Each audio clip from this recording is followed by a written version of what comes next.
Кстати, говорят, что этот аромат очень любят кавказские мужчины.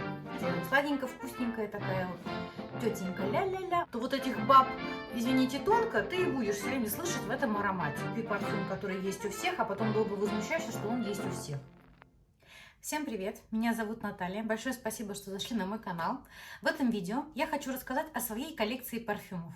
Сразу скажу, что я не являюсь парфюмерным блогером или специалистом в области парфюмерии или истории парфюмерии. Это видео исключительно о моих покупках, о том, какие парфюмы я покупала и где, как я к ним отношусь, насколько они мне нравятся и так далее.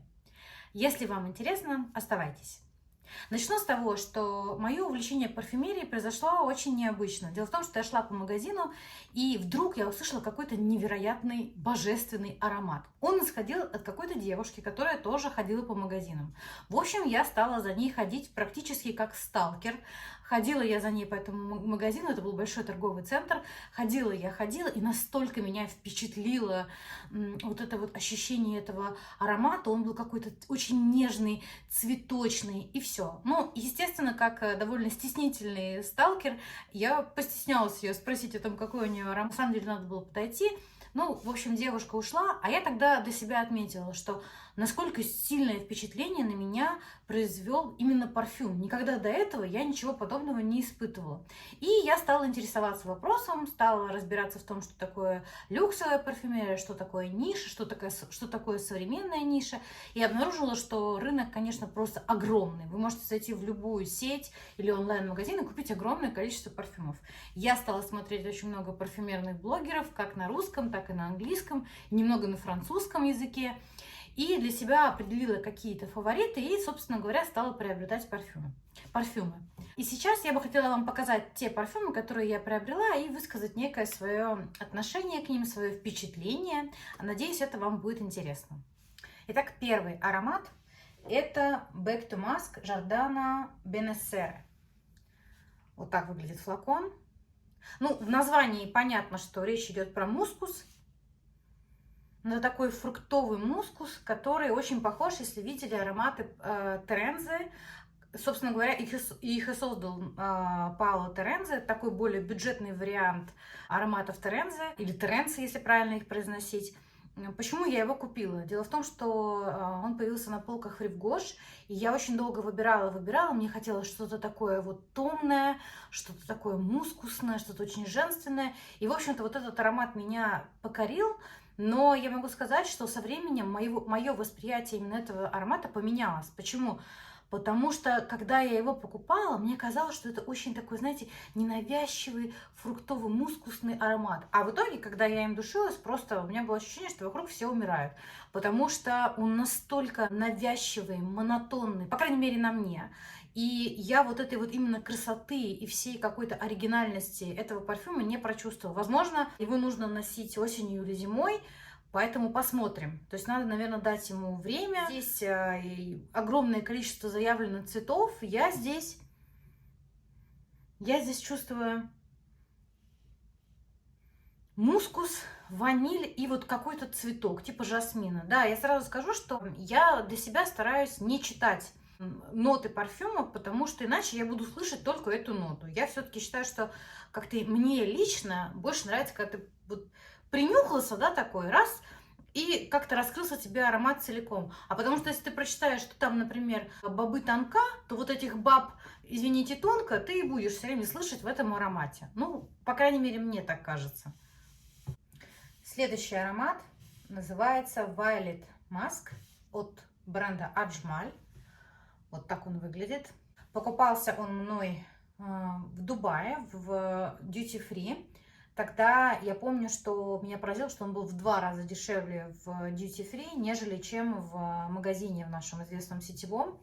Но что я могу сказать? Опять же, название тоже здесь сыграло со мной злую шутку, потому что мне вот все не дают покоя мускусные ароматы, да, и мне хочется какой-то найти идеальный такой вот мускус, который не будет пахнуть как-то неприятно, а наоборот будет пахнуть какой-то нежностью, чистотой и так далее. Этот аромат, ну, для меня оказался очень тяжелый. Здесь такой вот он, как нежно, такой вот нежный, обволакивающий арабский мускус. Ну, не знаю, я здесь чувствую Да, вот я здесь чувствую фиалку, но она для меня здесь это фиалка. И вот как, знаете, вот освежитель воздуха в дорогом ресторане. Вот знаете, когда вы заходите, там играет такая ненавязчивая музычка, водичка течет, и вот такой вот освежитель, чтобы всем вкусненько пахло. Вот при всем моем уважении, шикарная совершенно упаковка. Я вообще люблю, когда вот такое все тяжелое, увесистое. Со временем я вообще поняла, что мне нравятся арабские истории, и турецкие, и арабские, потому что очень уж они так делают все увесистое с размахом. Следующий аромат — это Jo Malone Wood Sage and Sea Salt. Ну, это очень известный парфюм.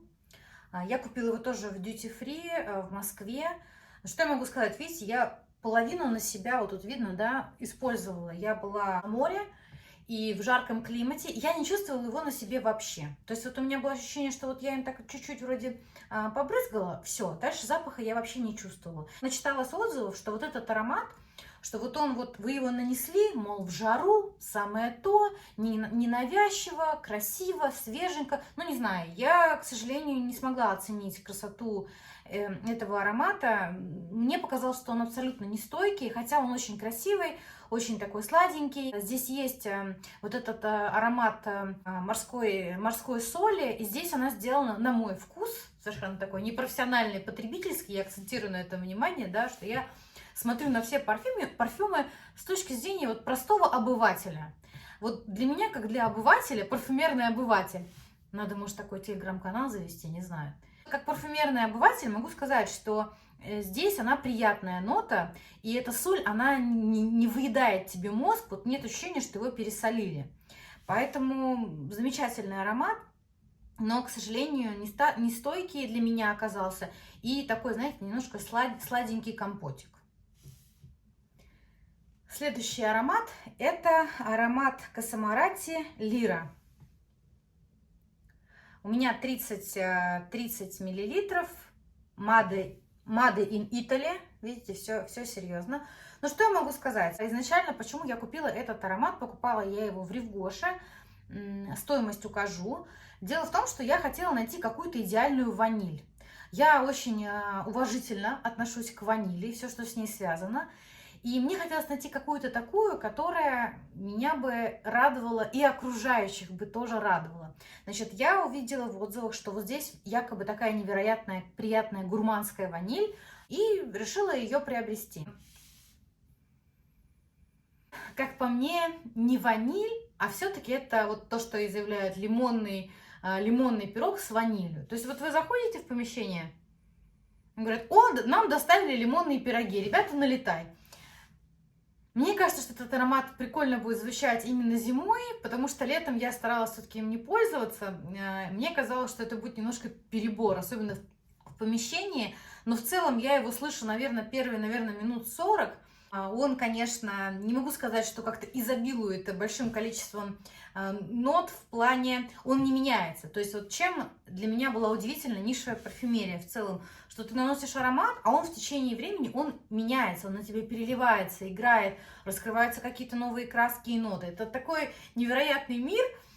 И вот с этим парфюмом этого не случилось. То есть я перманентно вкусненько пахну. Вот я, помните, был вот у Рив-Гош, была ваниль, вот такой спрей, гель для душа. Она там была просто ядреная. Я помню, что девчонки некоторые просто заливались этой ванилью, и, в общем-то, от нее не было продыху. Здесь, конечно же, не настолько сильно, но это такой моноаромат, на мне, по крайней мере, и он такой очень, такой вот сладенько-вкусненький, такой, знаете, сладенько-вкусненькая такая вот тетенька ля-ля-ля. Ну, мне кажется, что вот я себя с ним воспринимаю именно так. Следующий парфюм, вот всего здесь 30 миллилитров, это L'Atelier Parfum. Аромат называется Exquisite Temptation, если я правильно читаю. Тут вот он, Exquisite Temptation. Но это просто вот миндальный, сахарный такой вот компот. Я изначально не собиралась покупать этот парфюм. Это, в общем-то, сила продавца в «Золотом яблоке», которая спросила меня, что вы ищете. Я говорю: вот я в поиске идеальной ванили. Она сказала: попробуйте. Я говорю: ну давайте. И, в общем-то, он стоил где-то в районе 2500 рублей. И я подумала, ну что, собственно говоря, я теряю. И если в магазине аромат мне пах вот реально таким вот миндальным сладким смузи, то когда я пришла домой, тут уже он, конечно, это просто, вот я чувствую только сахар. Мне кажется, что вот это, наверное, такой аромат, который вы можете использовать, если, например, у вас кто-то, вот, вы хотите подушиться для кого-то. Ну, то есть для себя тоже окей, но вот для кого-то. То есть кто очень любит сладкие ароматы, вот, прям вот сахар сахарный. Я специально посмотрела, все-таки под этот аромат я открыла ноты, посмотрела, значит, что заявлено здесь. И черная смородина, и розовый перец, и бергамот, роза, ирис, ландыш и фрезия. Значит, ваниль, пралине, горький миндаль, пачули и мускус. Ну, я не знаю, это вот такое, как сказать, это варенье просто. Аромат варенья. Очень такой сладенький, такой прям... Все равно это не та идеальная ваниль, пока я, к сожалению, еще ее не встретила. Следующий аромат – это история на тему аромата чистоты. Вот я посмотрела на ютубе, на русскоязычном только, более, наверное, 15 роликов от блогеров, парфюмерных блогеров на тему аромата чистоты. И это мы только говорим про русскоязычный YouTube. Если говорить про англоязычный YouTube, не говоря уж про франкоговорящий YouTube, это просто какое-то, знаете, собрание сочинений. Потому что в какой-то момент эта тема стала, как я поняла, супермодной. Все стали делать ароматы чистоты, подразумевая под чистотой очень разное. Я для себя, посмотрев всевозможные видео, нашла такой, отметила для себя такой бренд, как Laurent Mazzoni. Он очень популярный, он представлен и онлайн, и офлайн. И, собственно говоря, очень долго не было этого аромата. Он называется Альдегид.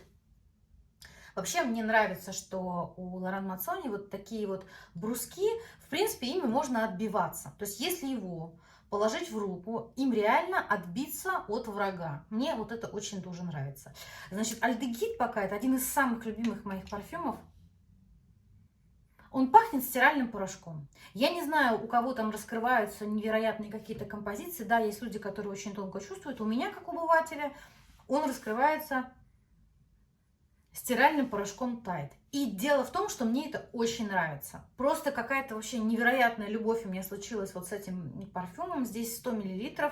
Он стоил что-то в районе 14 тысяч рублей на сайте Евгош. На других сайтах типа Рандеву, Духи РФ он продается на пару тысяч дешевле. С ним есть только одно но. Он как, в общем-то, такой, знаете, ветреный мужчина. Он на мне абсолютно не стойкий. То есть вот я его нанесла, все, через полчаса он ушел. Такое, все было хорошо, спасибо, до свидания.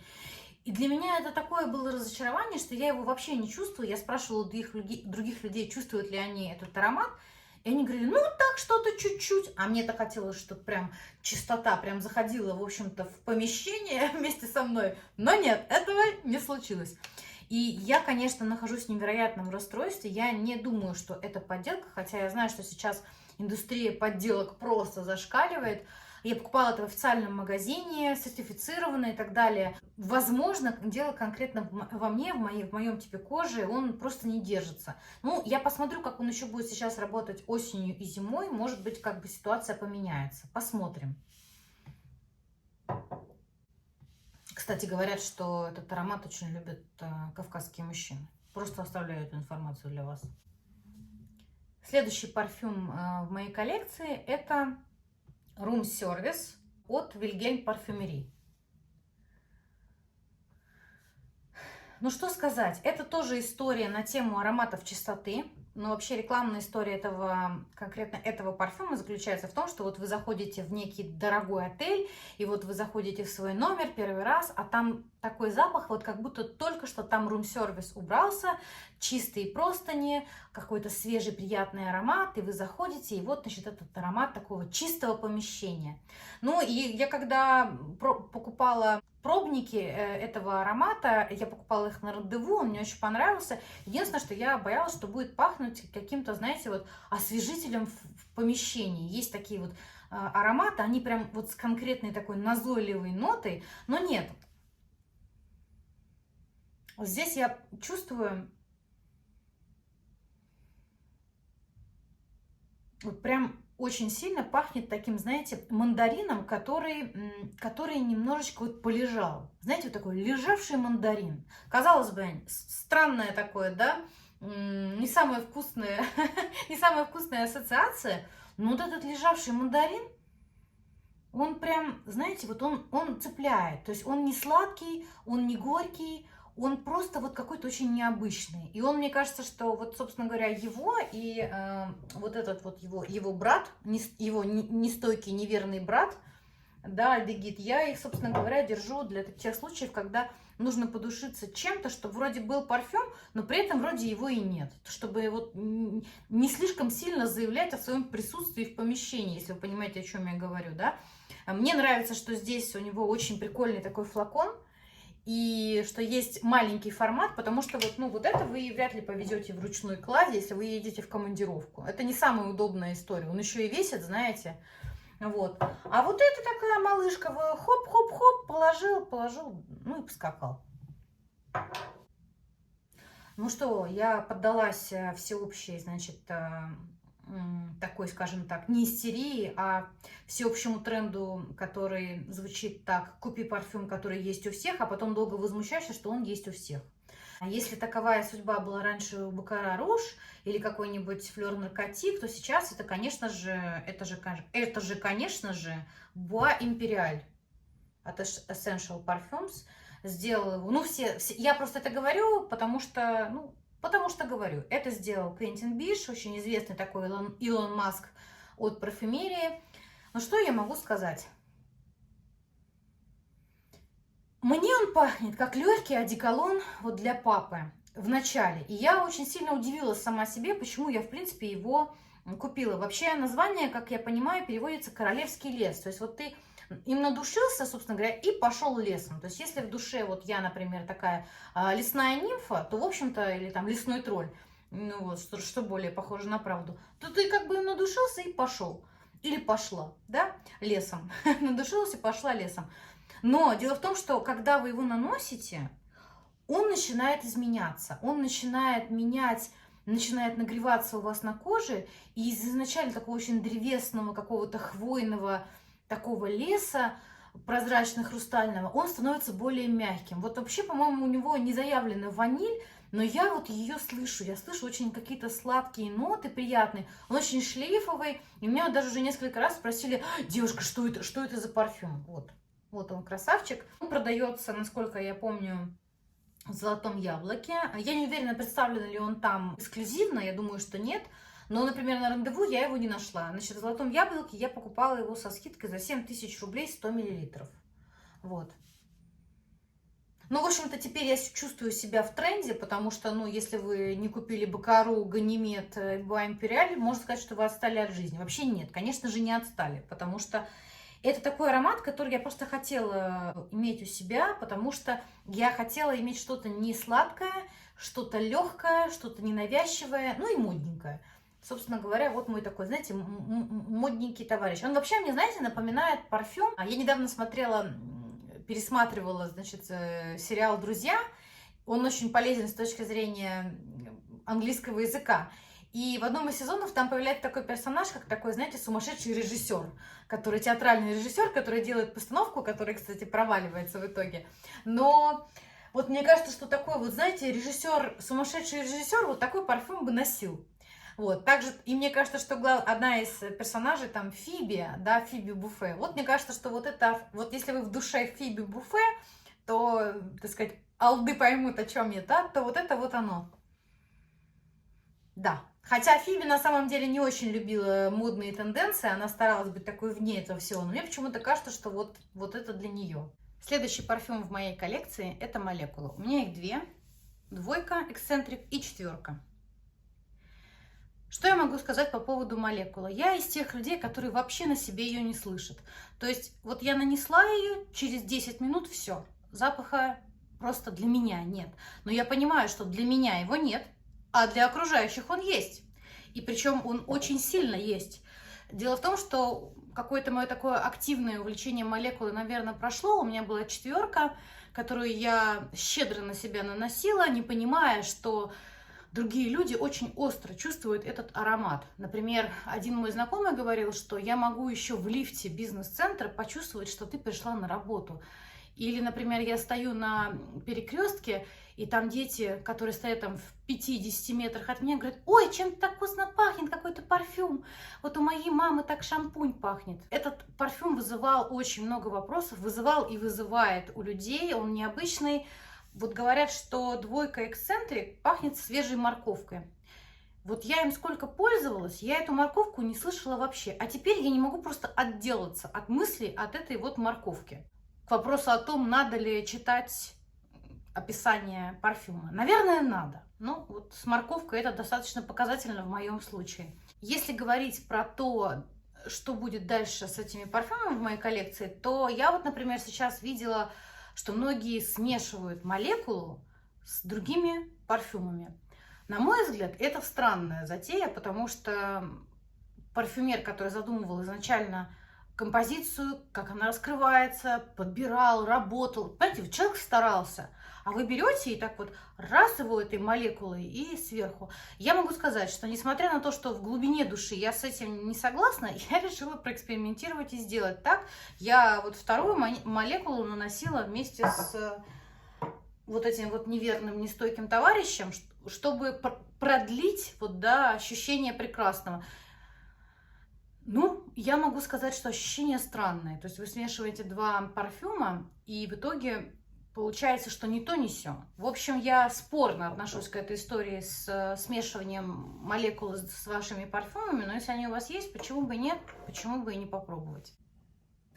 Следующий аромат у меня Chanel Chance. Вот видите, зелененький, который, у меня почти ничего не осталось, он уже такой ободранный, такой немножко непарадный, поживший, такой, знаете, поживший Chanel Chance или шанс, как его называют. Это такая вот классика, мне дарил это мужчина. Но вы знаете, я заметила, что когда мужчина, например, заходит в парфюмерный магазин, он подходит к двум стендам. Это Chanel и Dior.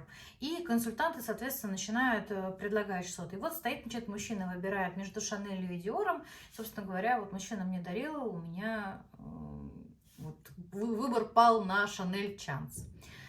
Ну, что я могу сказать, аромат приятный, он такой ненавязчивый, очень такой свежий, зелененький. Мне он чем-то пахнет такой, знаете, такой зеленый свежий букет. Вот свежий, зеленый, с зеленью, какими-то белыми цветами, немножко такой какой-то такой зеленый лимонный леденец. Это мои личные впечатления от этого аромата. Это классика. Я знаю, что многие есть любители и поклонники этого аромата. Я надеюсь, что я наконец его добью и буду о нем вспоминать с радостью. На этом у меня все. Также на столе у меня стоят еще два аромата, о которых я не рассказала. Я дорасскажу о них в следующем видео.